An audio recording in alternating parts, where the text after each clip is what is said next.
Yeah. I'm Liliana Cortesio, born 7th of January 1931, and I still remember the day when my father was taken away, interned.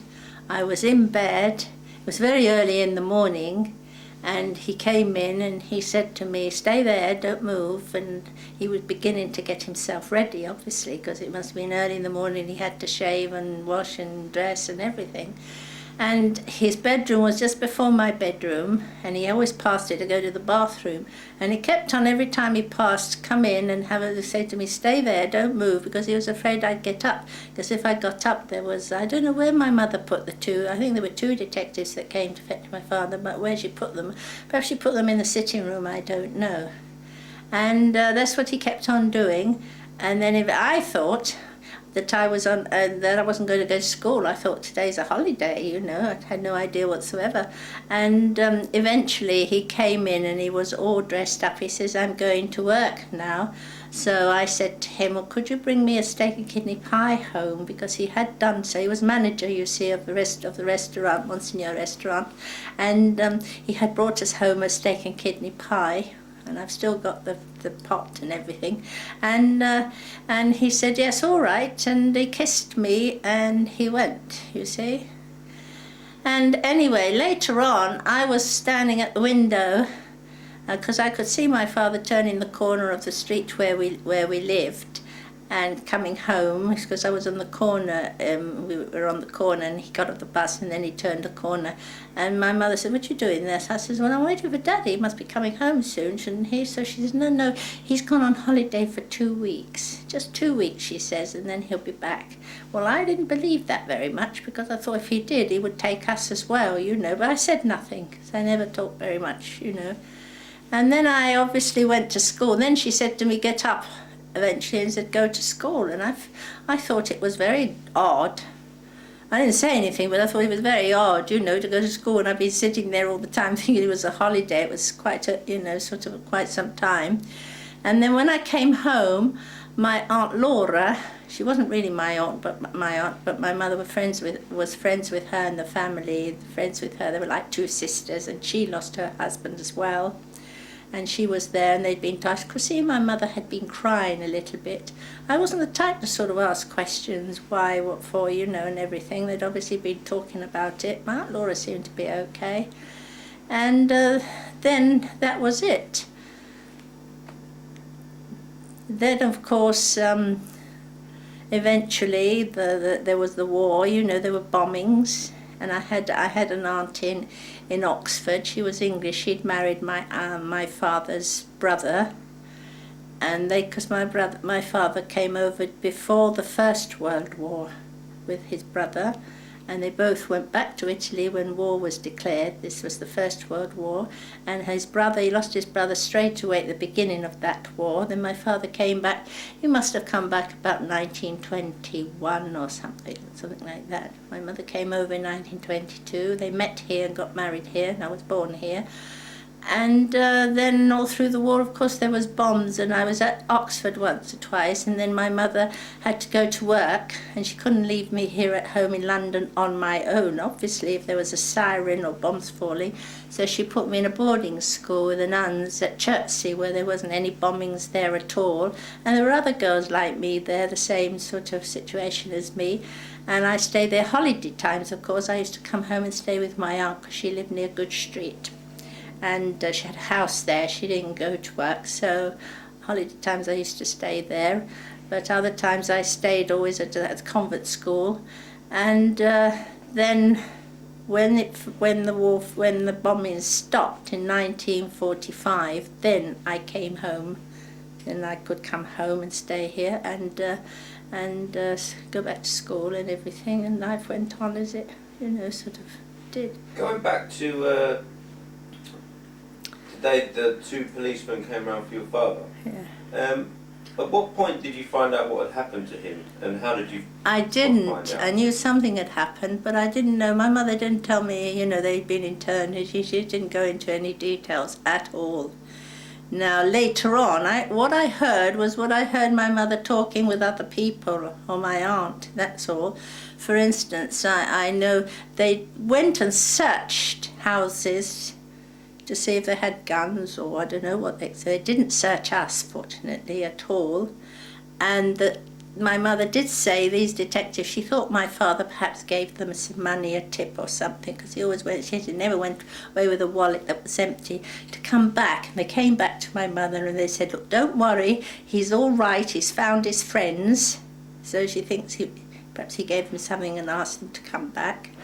And then they had to give up their wire. My mother gave somebody our wireless, I don't know who she did, and got it back afterwards.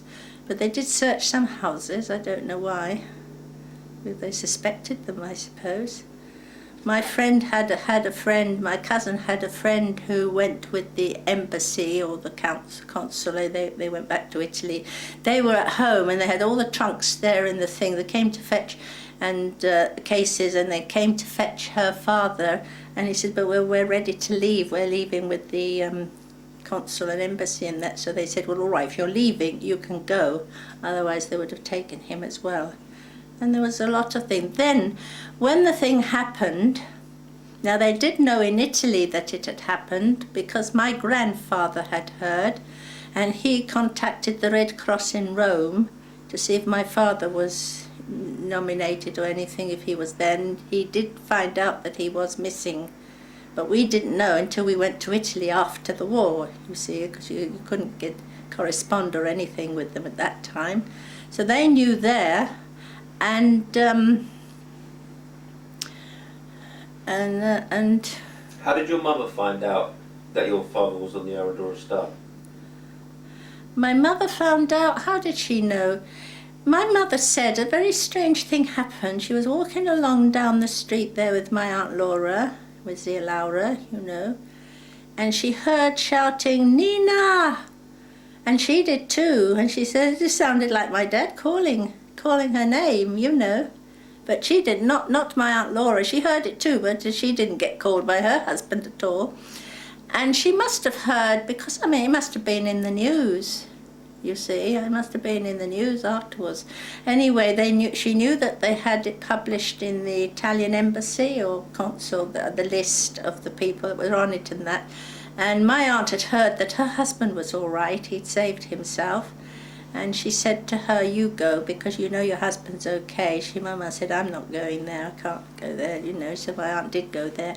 She came back, she said there were terrible scenes there, terrible scenes of, well, naturally, because some women had not only their husbands taken away, but their sons as well. They took away young boys, you know, 15 and 17. And they went with one woman, she said, was there. She had three of her boys gone with her husband, you know. And that's how she heard. Then, of course, they wrote. Obviously, they must have written to her, but I don't think they wrote straight away. I don't remember that.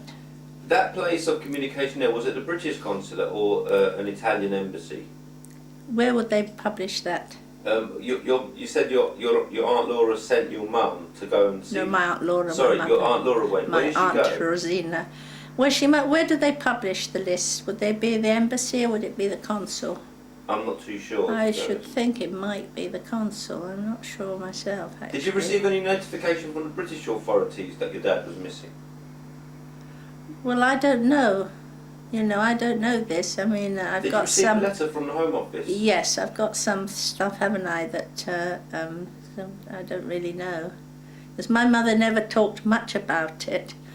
Somebody asked me, well, you know, did your mother ever talk to you about your father? Well, she wouldn't. I mean, I was 9. She wouldn't just sit down and say, now listen, my daughter, you know, this has happened. I knew something had happened.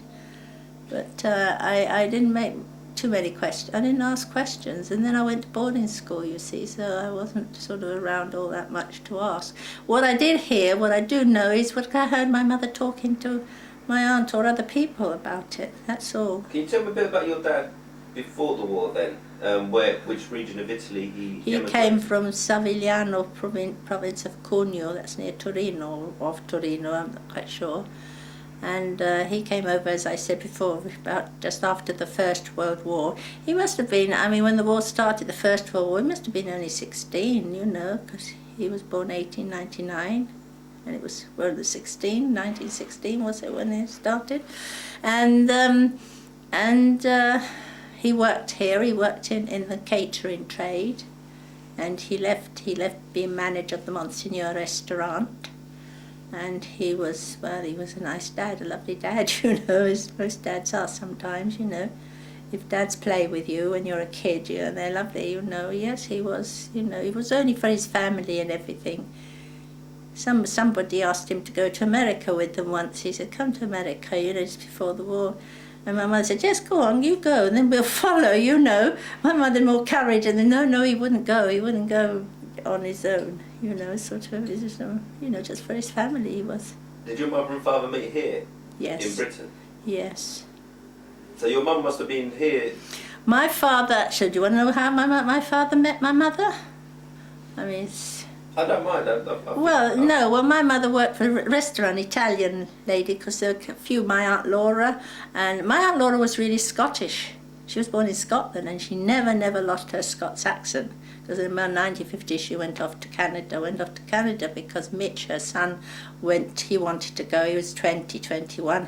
His aunt came over, she'd married a Canadian Air Force chap, and then she went over there to meet him. About a couple of years later she came over holiday, and she said, well, look, why don't you come over to me, you see? So she did. So my Aunt Laura Crafty, she said she tried to get me to go as well, because she knew if I went, my mother would go, you see. But no, I didn't want to, because I'd be too far away from Italy, you see. And so I didn't want to go, I didn't go. My mother never said anything to me. My mother never said anything. She never said go or don't go, nothing. We never discussed it. But the gentleman who made this very fine table here. Yeah, that's my uncle. On whose side of the family? My uncle, the one who saved himself in the Arandora Star, made that for my parents when they got married as a present. He was in the mosaic. He was in the mosaic line, you see. Is your uncle your mum's brother or your dad's brother?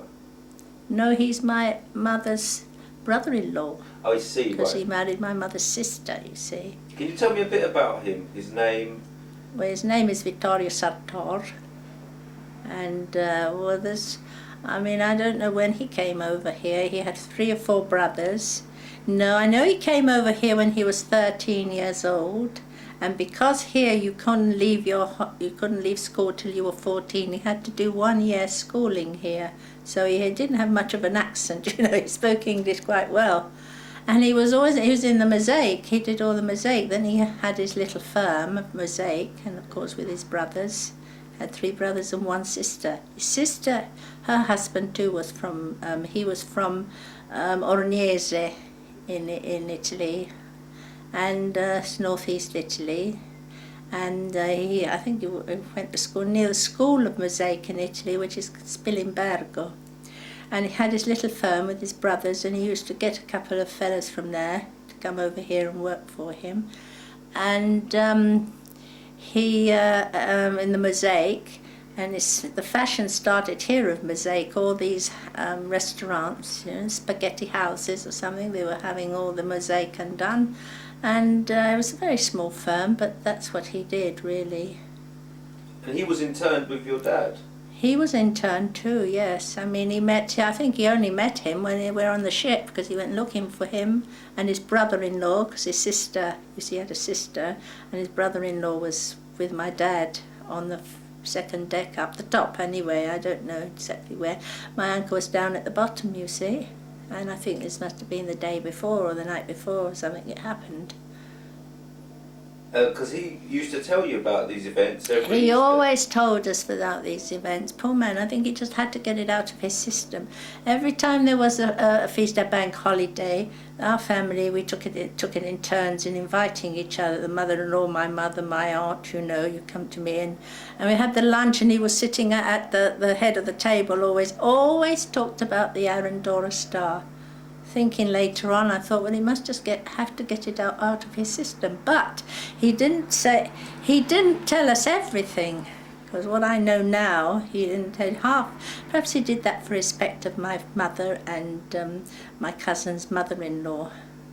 Do you know, did he ever tell you how he saved himself? Yes, he saved himself. He saved himself on a piece of wood, well, raft it must have been, perhaps the top of a table or something. He could swim, and he was on the lower decks, so he obviously, perhaps, I don't know if the torpedo was supposed to have struck in the middle.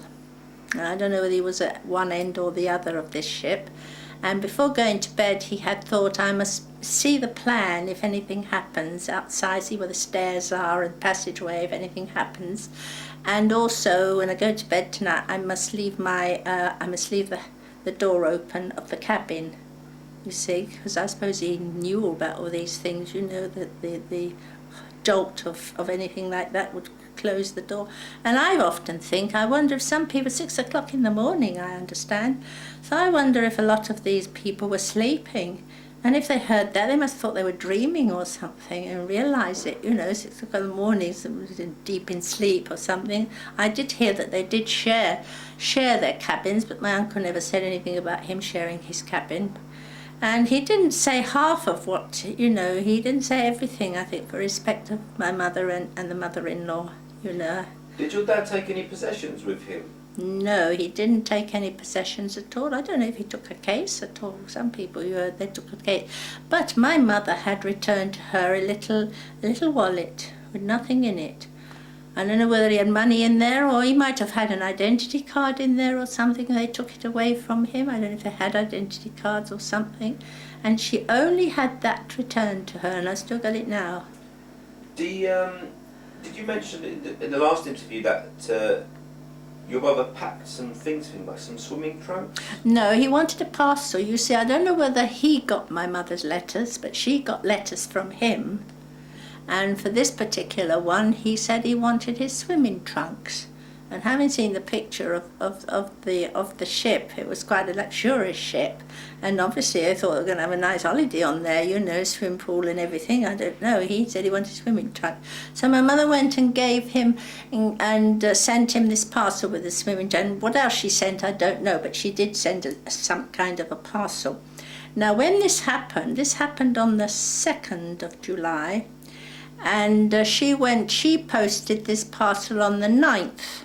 So she went off to reclaim the parcel, and I suppose the post office she went to, and they said to her that he had received it.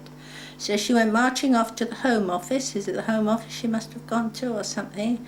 And she went there, she said, look, how can it be that if I posted this on the 9th and they've told me he's received it, and my husband's on the ship on the 2nd? So that there was not a very nice man there, chap there, guard, whatever they're called, that worked there, and he said, Madam, sit down, your nerves are in a bad state, you see, because my mother had courage, you know, and she jolly well, and that's all, you see, she couldn't understand, because somebody must have kept the parcel, that's all I can think. Did your dad know how to swim? No, he didn't know. I had heard also that there were people queuing up, and I do know one two people whose father was queuing up to go on to the Arandora Star. Lucky people they were, it was full up, so they stopped them, of course. Perhaps they had the intention of sending another ship as well to follow, but they sent them to the Isle of Man instead. I just want to clear up how your mum, obviously these questions might not be relative. I just want to ask. It's, you know, the breaking of the information, i.e., you know, finding out that your dad was on the Arandora Star and presumed missing. I just don't understand if it was the British or the Italian. Well, that I don't know. It must have been the British authorities, because the Italian consul must have been, because it was wartime between Italy and England. Yeah, but the consul wasn't here anymore, I shouldn't think. Right, so were they? I mean, because Mussolini declared war on Britain, didn't it? Yes. And then they go away, so don't they? So but they must have still Italy. had a sort of consul or some office, mustn't they? I'd imagine the news was broken by the British authorities. I really don't know, because then she went to either the British consul or somewhere to find and look at the list. So I think the people who worked at the British consulate there, perhaps it's like my cousin's friend who was ready packed to go off with them, must have, no, but they hadn't happened yet. They'd come to intern this man, and they said, well, if you're going, you better go, we'll leave you alone. That part I really don't know, because then I don't know where my aunt would have gone. I would have thought she would have gone Don't know, didn't they have an office? Did they have sort of officials here that would Did have Arandora told? speak Italian? Yes, she was. Yes, she did. She was was a second Scotch. She generation married. Scottish. Her husband was Italian, but she was. He was interned as well, obviously. Yes, He died yeah. on the Arandora Star. Yes. And left a son called Mitch. His son Mitch was about 4 then, and he'd gone into hospital, have his tonsils out, so the man couldn't say goodbye to him, and he was still in hospital. He didn't know, well, the operation would go all right like that, but they just took him, and lived very near here, Brixton.